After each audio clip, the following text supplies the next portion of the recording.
ಮದ್ದೂರಿನಲ್ಲಿ ಗಣೇಶ ವಿಸರ್ಜನೆ ವೇಳೆ ಪ್ರಚೋದನಕಾರಿ ಹೇಳಿಕೆ ನೀಡಿದ ಸಿಟಿ ರವಿ ಮೇಲೆ ಎಫ್ಐಆರ್ ದಾಖಲಾಗಿದೆ.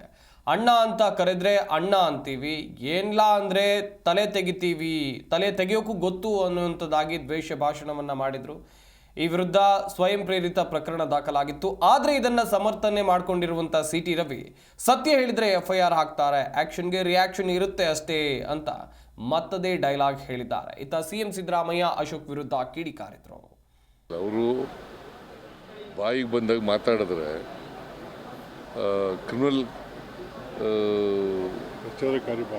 ಪ್ರಚೋದನಾಕಾರಿಯಾದಂಥ ಭಾಷಣ ಮಾಡಿದ್ರೆ ಏನು ಮಾಡಬೇಕಾಗುತ್ತೆ?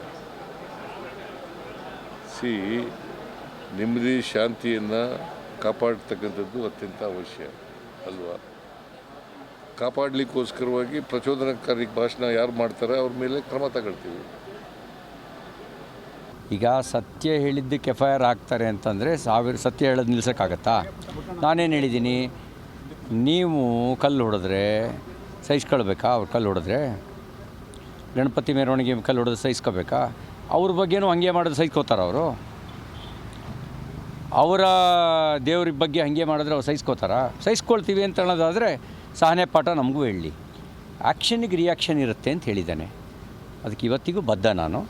ಕೇಸು ಅದಕ್ಕೆ ಸಂಬಂಧಪಟ್ಟಂತೆ ನಾವು ಸಂವಿಧಾನದ ಮೇಲೆ ನಂಬಿಕೆ ಇಟ್ಟಿರೋರು, ಸಂವಿಧಾನಾತ್ಮಕ ಮಾರ್ಗದಲ್ಲೇ ಕೇಸಿಗೆ ಏನು ಮಾಡಬೇಕು ಅನ್ನೋದನ್ನು ನಮ್ಮ ವಕೀಲರ ತಂಡ ತೀರ್ಮಾನ ಮಾಡುತ್ತೆ. ನಾನು ಅದಕ್ಕೇನು ತಲೆ ಕೆಡ್ಸ್ಕೊಳಲ್ಲ. ಮದ್ದೂರು ಜನರ ಜೊತೆ